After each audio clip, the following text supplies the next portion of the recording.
Cowboys enter the bye week with a 4-3 record, sitting in the top spot in the NFC East after a 37-10 victory over the Philadelphia Eagles. Welcome in to another edition of Cowboys Rewind. I'm Dani Sureck. The Dallas Cowboys played their best complimentary football of the season, and we saw improvements in all three areas. Defensively, the Cowboys had a season-high 4 takeaways, the first coming on just the 5th play of the game when linebacker Jalen Smith forced a fumble, and it was recovered by defensive tackle Malik Collins. On the Cowboys' following offensive drive, wide receiver Tavon Austin took it to the house for the team's first opening drive touchdown of the year.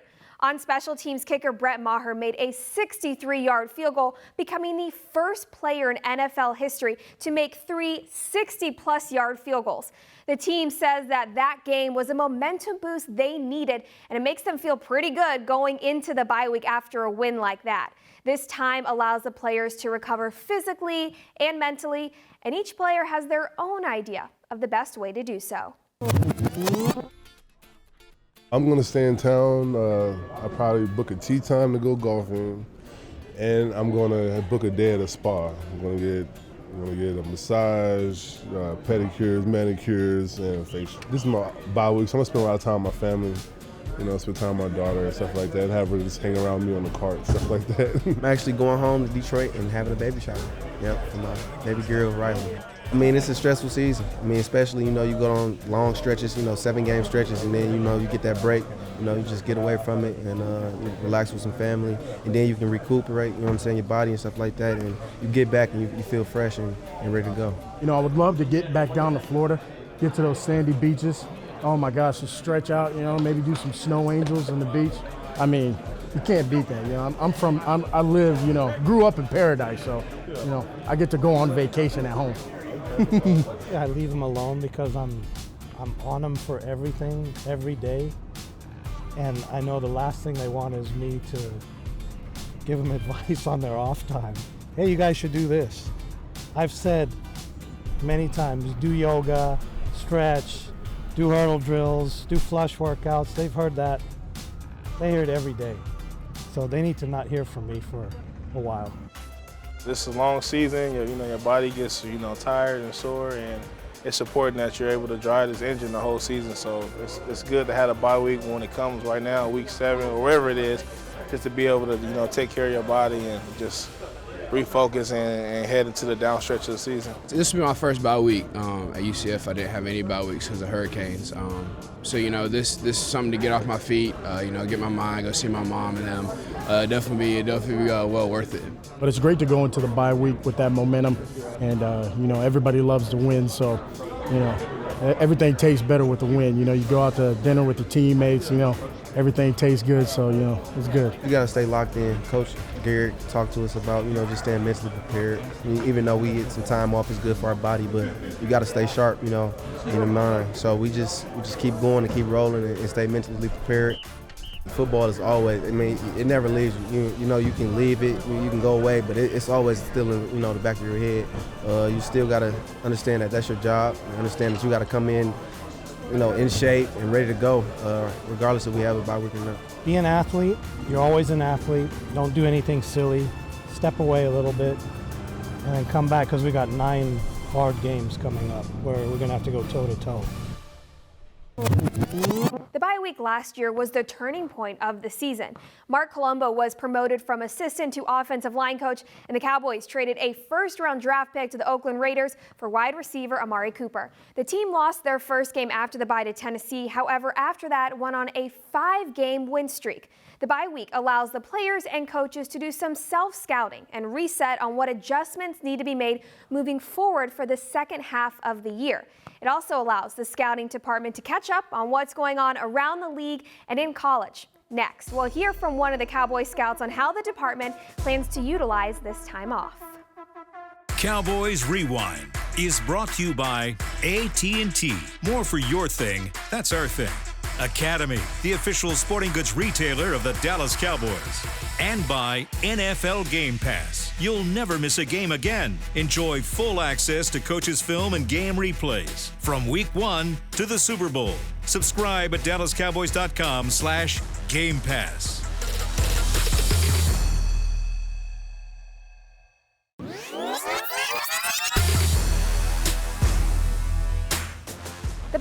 allows the coaches and players some much-needed time off to recover physically and mentally. However, to a degree, it's still business as usual around the Star. College scouting coordinator Chris Hall joined the Hanging with the Boys podcast and shared some insight on how the scouting department utilizes the bye week. All right, can you break it down for the fans? Because when you talk about scouting, there's two sets of scoutings, right? You have your college scouts, and then you have your pro scouts. Guys. Exactly. So break it down to the fans on, one, what areas or regions are guys going out for the college scouts, and then how is it broken down for those pro scouts and evaluating talent and trying to bring talent in during the season with the trade deadline a week away? So our college group, there's basically 11 or 12 of us that are out on the road all during the fall. Once we get out of training camp, we're out hunting guys until November on the road, visiting college campuses. We break the country up into 6 areas, and each guy, we call him the general manager of their area. And it's up to them to handle that area and know what's there and know where the players are. And then there's 3 or 4 of us I cover all of Texas, and then there's 3 other guys that'll cover the whole country and just try and get second and third looks at the top players. So we like to get as many eyes and talk to as many people on campuses as we can. Look, anybody can put the tape on and give you an opinion about a player, but the real scouting and the information is when you're on campus talking to the different people that you're allowed to visit with to find out about the person. We can look at the tape and tell you what kind of player we think he is, but the other part of the equation is figuring out who the guy is, and is he the kind of guy that we want to bring onto the Cowboys roster and let him compete for a spot here. So that's the college end of it. Then the pro end of it, we've got 4 guys and a couple other helpers in the office that work the pro rosters every day, every week during the season. A couple of the guys work on advanced scouting for the opponents that we're going to play in future weeks. And then we're always looking at the guys that are on practice squads, going back to the preseason tape, looking at them. We've got a lot of reports on those guys already, but the ones we don't, we go back and look at that. Trying to cover every aspect of when you have an injury. That's the first guys you tend to look at, is the guys that are on somebody else's practice squad, and then there's the guys that are out on the street. So the pro scouts are looking at practice squads. They're keeping up on who's on the street, whose names show up on the waiver wire, who's getting workouts at other places. And a lot of it's just based on positions of need, too, and where you're trying to improve your depth, or you run into an injury and all of a sudden Ty Crawford goes out for the year and you got to find a body to replace him. And it might come from a practice squad. It might come from a guy on the street. It could come from a trade. You have to be prepared for all those different scenarios. You can listen to the Hanging with the Boys podcast weekdays at 1 p.m. That group is always having a great time. Someone else having a good time so far this season, defensive end Robert Quinn, who leads the team in sacks. However, is he a hot boy? We'll find out next.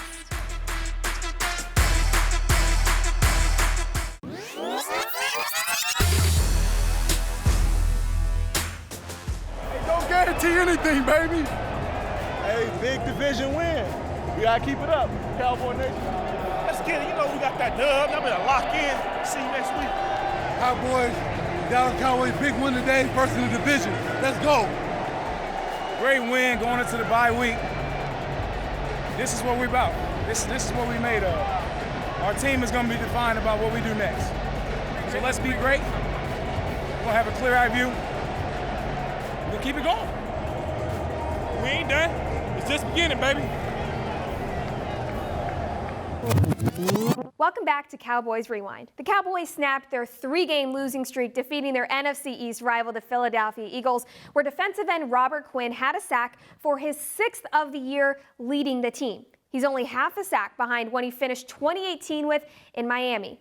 Quinn joined the Cowboys this offseason and says he's been trying to find a way to be inducted into the Hot Boys group, a group of defensive players who play with intensity and swag. Qualifications to be inducted include sacks, big tackles, or any game-changing plays, really. Quinn joined the Cowboys Hour radio show to discuss whether or not he's been inducted into the Hot Boys. Are you officially a Hot Boy? Ooh, good question. Yeah. I don't got the Hot Boy beanie. You have a Hot Boy beanie, so does that make you an official Hot Boy? I mean, you're basically the leader of them at this point. No. They have given you one, right? They've initiated the size of his head. They gave me a hat, and I tried to tell him instantly, like, this is not gonna fit. So you gotta come up with something a little. As you see, that's why I wear the beanies all the time. They're a little more stretchy. So they got me a couple of beanies, and I like to wear those now. How long did it take you to become a hot boy? Was it one meeting and in, or how long did it? How hard did you have to work for this? The Dolphins game. That's it. No, I mean, well, there's two different ways you got to get in. One, out of earning their respect, then, off the field and earning their respect on the field. So it started with, I guess, the way they've seen I practice and worked without saying much. So that, I guess, again, started earning their respect there. And then, once I, came onto the field and, their book of what the exact requirements of being a hot boy. Once I accomplished those, it became official, and I got my beanies, and so it's official now. So you go to the meeting now? Thursday night. Have you been to the hot boy meeting yet? Yes, sir. The round table. I'm at the round table. Wow. Yeah, it's a round table. I wanted to crash it and vie for Jordan Lewis to officially be a hot boy. You can't crash the hot boy. Well, I'm going to influence him to make the suggestion. I'm a new member, so you can't bring Jordan Lewis to the table. The guy has a sack, an interception on the season. We need to see more playing time. Yeah, you got to talk to the Marcus Lawrence and like Is he still the head Wood. honcho? Yeah, talk to the Did guys. Sean Lee get in yet? I know Sean Lee was trying to get in real hard last year. Did he ever get in? I thought he did. He was working real hard to get in. Anthony Brown got in. He was a new member.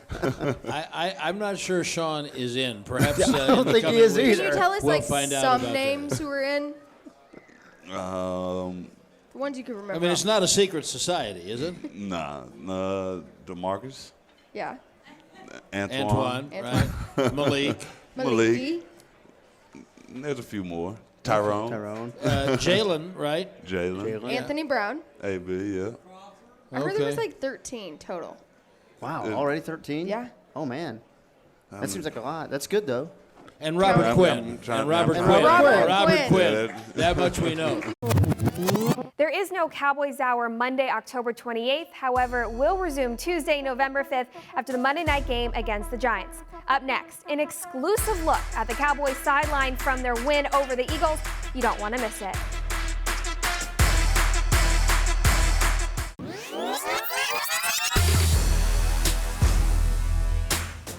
When the Cowboys play a game as sound and complimentary as they did against the Eagles, it's easy for fans to want to cheer them on, and it's also easy for their teammates to want to do the same. Each week, Sounds from the Sideline highlights the game from a unique perspective, the players off the field. Here's this week's Sounds from the Sideline. Who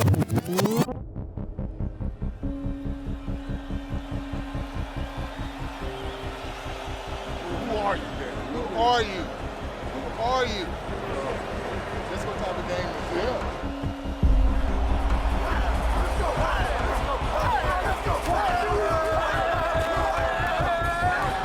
No explanations, no excuses. We got one job today. We coming home in first, baby. Let's go. And Wentz back and looks for the check down and has it to the tight end. Fumble! Cowboys have the ball.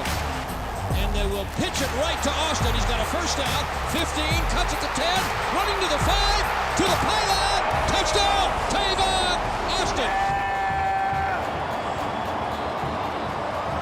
Hey, I didn't think you was gonna come back though. I'm like, oh, he's gonna hit him with the, yeah, you come back on it. Hey, great talk, man. Good. Keep talking it out. Keep over-communicating. He's going to want to extend these plays, right? Yep. He's going to want to extend these plays. Make him earn it. Hey, he's going to want to extend the play. Keep compressing the pocket. He's doing a hell of a job. Here we go, guys. Here we go. Keep compressing the pocket. With Sanders, 2nd down and 4. Wentz now back to throw. Ball is out again.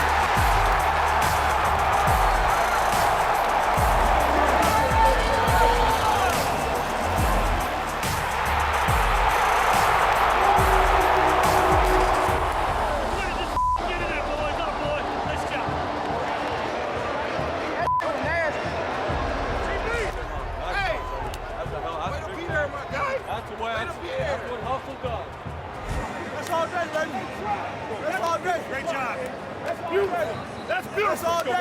That's beautiful. All day. All day. Snap is back, well protected. Deep ball to the middle of the post to Ertz. Caught it over the top. Touchdown, Eagles. Hey, that was the last one for the season. We done beating ourselves. You hear me? You hear me? We done beating ourselves. Calm down.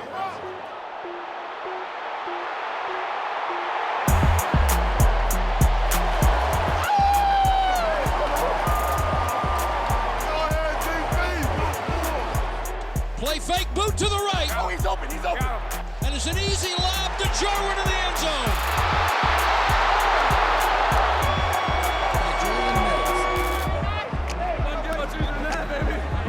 Hey, Al, man, keep partying them.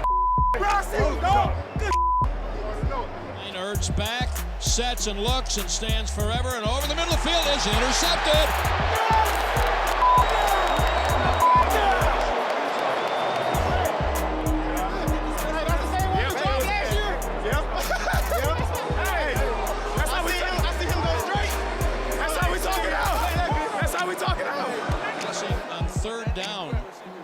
Tonight, and they're going to go boot to the right. He's got nobody. He's going to keep it to the 5. He's got a first down, dive into the pylon. Touchdown! Touchdown for Dak Prescott. I know you did. I'm not going to lie. I was pissed you ain't throw it to me. He was on your ass. You No, he wasn't. Extending. Man, flex. Well, I just knew you was going to keep pulling it. I was just going to tell you when you watch the film, I'm going to be like, greedy, man. You love to see your star running back and quarterback fight over who deserved to have the touchdown. Everyone wants their hand on the ball. There was plenty to celebrate in the game and plenty to celebrate at the Star this week. Up next, I'll talk about a group of strong warriors who got a VIP treatment of the facility. I'll tell you who they are and why they were here next.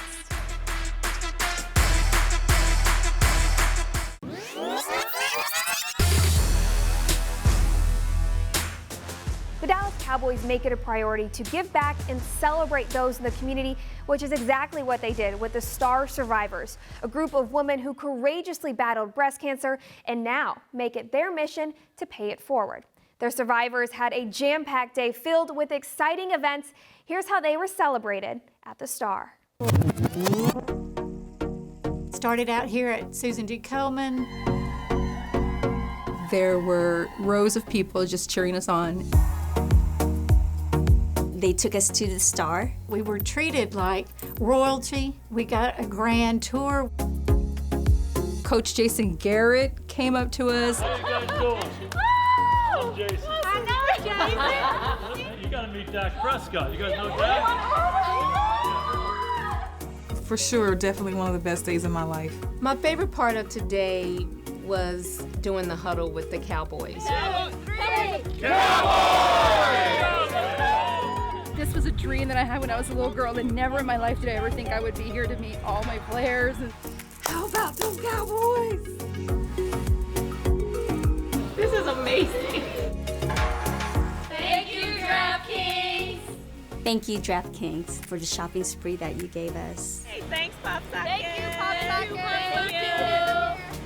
Okay, it can't get any better than this, but then it did, and we ended up at Kendra Scott. Kendra, thank you for the awesome gifts, for the welcoming love and the reception that you and your employees provided to us. Thanks, Kendra.